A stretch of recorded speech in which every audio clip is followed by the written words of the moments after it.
Avant de commencer la vidéo, je tenais à préciser à toutes les personnes qui viennent d'arriver sur cette chaîne YouTube Gossip Tour de premièrement s'abonner, m'encourager et surtout s'abonner parce que vous aimez le contenu et qu'ici vous aurez toujours du bon contenu. Mais surtout, de vous abonner pour ne rien manquer des prochaines vidéos et surtout, likez, mettez en commentaire vos impressions pour que je puisse m'améliorer. Mais également, si vous êtes nouvelle sur cette chaîne ou du moins nouveau sur cette chaîne et que vous n'avez jamais eu à regarder la série Madame Monsieur saison 1, elle est disponible sur notre page Facebook au nom de Gossip Tour comme est intitulé le nom de cette chaîne. Vous pouvez voir la saison 1 sur cette page en intégralité et ce ne sont pas des résumés. Voilà. Nous sommes dans la scène 1 lorsque M. Mbarga arrive au salon chez lui avec Passy et annonce à tout le monde qu'ils n'ont rien pu faire et que finalement on a condamné Bill à 15 ans d'emprisonnement ferme. Sa femme s'effondre. Cette femme a vraiment un grand cœur parce que je tiens à préciser que Bill déjà n'est pas l'enfant de cette femme, c'est l'enfant que son mari a eu avec une autre femme. Donc elle a tellement aimé comme elle aime chacun de ses enfants. Elle s'effondre, elle se met en larmes et puis elle dit à son mari que je t'avais bien dit que tu ne pouvais pas faire quelque chose pour lui. Puis, lorsqu'elle est en train de pleurer, Passy se met à rire pour lui dire « Maman, papa te joue un rôle, il te fait une farce parce que Bill a été libéré totalement de toutes les charges qui lui pesaient dessus. » Son mari dit que tu n'as pas confiance en ton mari, hein? Tu n'as vraiment pas confiance en moi. Après combien d'années de mariage, tu doutes encore de mes capacités. Ils se mettent à danser ensemble, le couple Mbarga, et après ils se font des bisous. Lorsqu'ils commencent à se faire des bisous, tous les enfants cachent leurs yeux pour dire non, je ne veux pas voir ça. Vous faites ça souvent dans la chambre, ne faites pas ça devant nous. Et à côté, Alice aussi s'embrasse avec son mari. Et il n'y a que Passy qui est là, elle les regarde de gauche à droite comme ça. Dans la scène 2, nous avons Kim qui est au salon toute seule. Elle a un malaise. Peut-être c'est la grossesse, l'accouchement et toutes les contractions. Elle prend le téléphone, elle appelle sa maman. Permettez-moi de critiquer un peu cette série à ce niveau parce que c'est irréaliste. Elle est au salon, elle prend le téléphone, elle appelle sa maman. Ça fait pas 2 secondes, sa maman entre avec sa belle-mère comme si elles étaient juste dans la chambre d'à côté.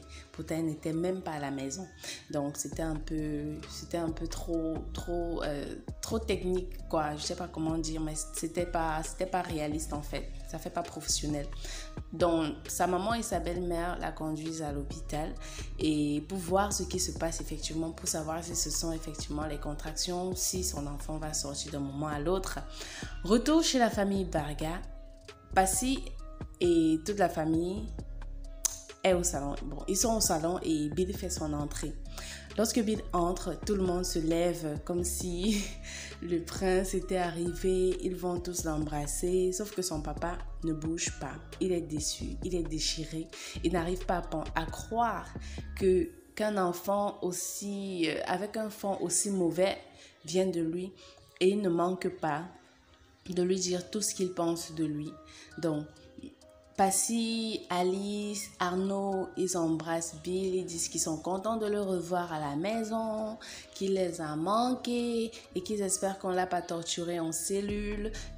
Bref, on lui demande comment est-ce qu'il va, il explique qu'il va bien, qu'il y a juste Sophie qui n'est pas venue lui rendre visite une seule fois, que ça le dérange. Avant que son père dise que qu'est-ce que tu croyais, tu t'attendais à quoi? Que je suis déçue de toi. Tu as blessé cette famille, tu nous as trahis. Tu nous as trahis. Où as-tu pris ce genre d'éducation? Comment est-ce que mon fils peut préméditer le meurtre d'un enfant? Le meurtre d'un homme? Comment est-ce que mon fils peut préméditer le meurtre d'un enfant et pire encore de l'enfant de son épouse? Et tu dis aimer cette femme, mais de quel amour s'agit-il? Donc tout le monde a commencé à lui viser dessus. Il se sentait vulnérable, incriminé. Vraiment, il se sentait sale. Je préfère dire ça comme ça. Il se sentait sale et il n'arrivait même plus vraiment à regarder chaque membre de sa famille dans les yeux. Il tournait le regard, il jetait. Son papa lui dit, mon fils, tu dois avoir honte parce que cette attitude ne peut pas venir d'un Mbarga. Cette attitude, je ne sais pas où est-ce que tu l'as prise, mais ce n'est pas l'éducation que je t'ai donnée. Sa maman dit que je suis d'accord avec ton père. Je ne sais pas où est-ce que tu as pris cette éducation, mais nous ne t'avons pas éduqué comme ça. Je suis sûre et j'ai confiance en l'éducation que j'ai donnée à mes enfants. Et cette attitude ne vient pas de mon éducation. C'est sa sœur qui le console et puis elle lui dit « Ne t'inquiète pas, ça va aller, les parents, ça va leur passer. » De retour à la clinique, la maman et la belle-mère de Kim sont là en train de dire que « Waouh, je ne savais pas qu'elle pouvait avoir les contractions maintenant. Comment est-ce que nous avons pu la laisser à la maison seule? Et si nous n'étions pas là, que se serait-il passé? Oh là là, si elle ne nous avait pas appelés, comment est-ce qu'elle aurait géré les contractions et tout? » C'est là que l'infirmière sort de la chambre de Kim, avec Kim, et demande à sa maman et sa belle-maman de l'aider à marcher un peu dans l'hôpital. Et les deux, si surprises, disent « Mais ça, c'est la médecine traditionnelle. Est-ce qu'on fait encore marcher une femme enceinte de nos jours ?» Mais après, elles finissent quand même par arrêter Kim et aller marcher avec elle. L'infirmière leur dit que « Madame, je fais mon travail et vous devez faire le vôtre. » C'est tout. Donc, finalement, la belle-maman de Kim qui a toujours la longue bouche, elle s'est calmée et finalement, elles ont pris Kim pour faire les 100 pas à la clinique et tout, pour calmer un peu la douleur et faciliter l'accouchement après. Voilà. Kim est fatiguée mais de ouf. Nous sommes de retour dans la famille des Barga et Sophie est arrivée. Je vous jure que cette scène a été la meilleure scène de la série Madame Monsieur. La fille qu'on appelle Ngobika est bon. Amy Dani Basson. C'est une actrice à la Mercy Johnson. C'est vraiment notre Mercy Johnson du Cameroun et nous devons la protéger avant que d'autres personnes ne la prennent. Elle est notre Cindy Emadé, je vous jure. Cette fille a du talent. Elle a tellement su transmettre les émotions à partir de cette scène que beaucoup de personnes ont pleuré. Sur les réseaux sociaux, s'en parle. Elle a pleuré pour de vrai. Et elle disait, comment est-ce que vous ne comprenez pas ma douleur? Vous voulez juste que j'épouse votre fils pour sauver votre famille. Est-ce que vous voyez le déshonneur qu'il m'a fait? Il a voulu tuer mon enfant. Quel homme peut faire ça? Quel être cruel peut faire ça si ce n'est un animal?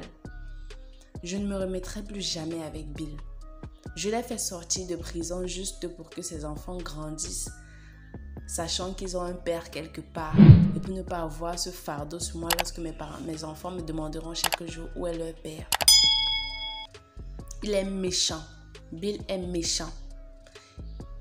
Pendant que nous avions les problèmes, je lui ai demandé pardon 1000 fois. Je me suis mise à genoux. Je ne me suis jamais mise à genoux, mais je me suis mise à genoux devant Bill. Il a rejeté mon pardon.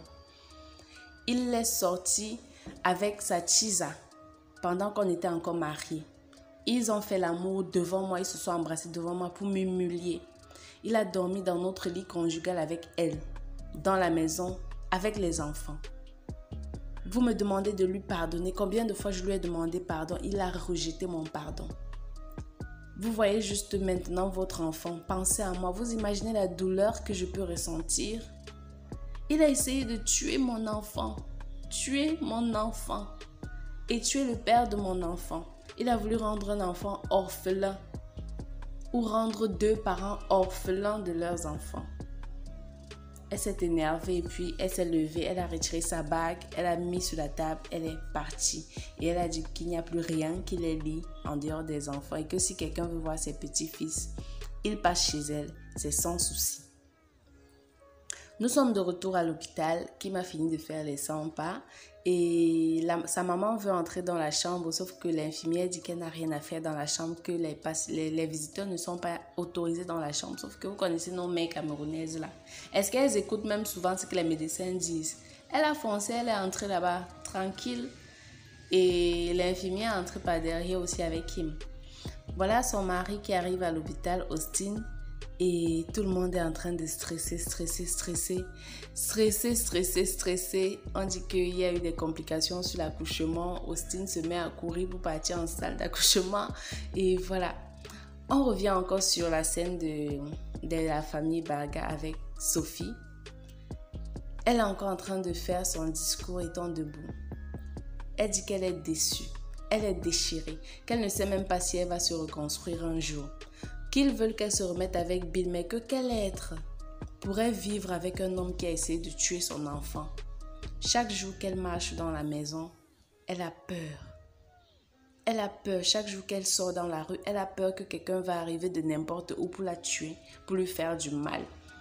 Elle protège ses enfants sans cesse. Elle ne sait pas ce qui va leur arriver. Elle ne sait pas dans quoi est-ce que Bill traite, ni avec qui est-ce qu'il a traité. Des personnes peuvent le détester et viennent faire du mal, soit à elle, soit à ses enfants. Qu'elle ne veut pas vivre dans la peur. Qu'elle ne veut pas vivre cette vie-là. Qu'elle a aimé Bill plus que tout au monde. Mais qu'aujourd'hui, si elle pouvait détester, elle dirait que c'est lui l'être qu'elle déteste le plus parce qu'elle ne peut plus l'aimer, qu'elle n'a plus un seul brin de sentiment dans son cœur pour cet être-là, qu'elle n'a que du dégoût et que vraiment qu'on l'excuse, qu'elle est une femme qui pardonne énormément, mais que sur le coup, elle ne peut pas accorder son pardon à Bill.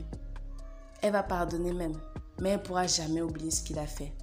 Et qu'ils se sentent contents de ne pas être en prison, qu'ils se sentent heureux de pouvoir encore voir ses enfants. Parce que si elle le veut, elle peut le priver de tout cela. Elle en est capable. Et finalement, elle s'est retournée et en grande dame qu'elle est, elle est partie. Tout le monde est resté speechless. D'ailleurs, dans ce genre de contexte, qu'est-ce que tu vas dire à une femme elle a été trompée par son mari, humiliée. La maîtresse de son mari vient dans sa propre maison essayer de bagarrer avec elle. Et lorsqu'elle veut s'en aller, Bill essaye de la retenir. Elle a giflé Bill. Première fois, elle a dit que ça, c'est pour m'avoir trompée et pour avoir refusé mon pardon. Deuxième gifle, elle a dit ça, c'est pour mon enfant que tu as rendu handicapé. Il est handicapé et je ne sais pas ce que je lui dirai demain. Voilà. Nous sommes encore de retour à la clinique. Austin est en train de parler avec sa belle maman, la maman de Kim. Et il est encore plus stressé que tout le monde.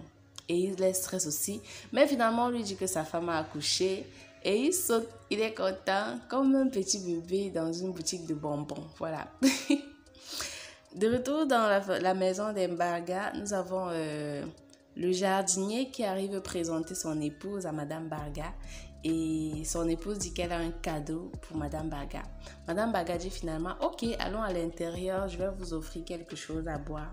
Et la domestique qui était à côté, elle était en train de guetter. Puis elle sort de son trou et elle dit, donc tu penses que tu vas me retirer dans la maison, c'est pour mettre ta femme, que quand tu lançais le caillou, là, l'oiseau a vu.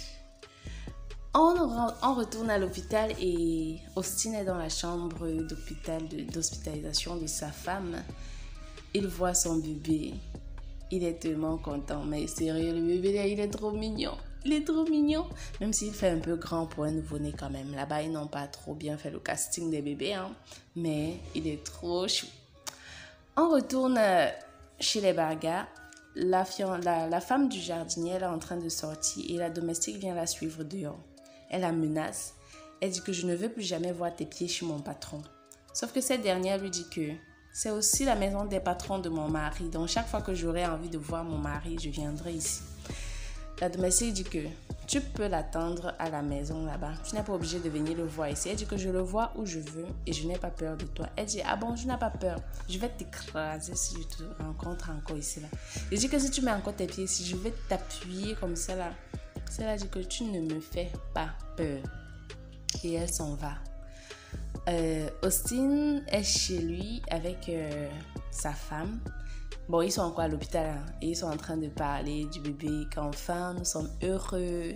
Enfin, on a une autre enfant qu'on souhaitait. Les deux mamans disent, enfin, nous sommes encore grand-mère. Oh, on a un petit-fils.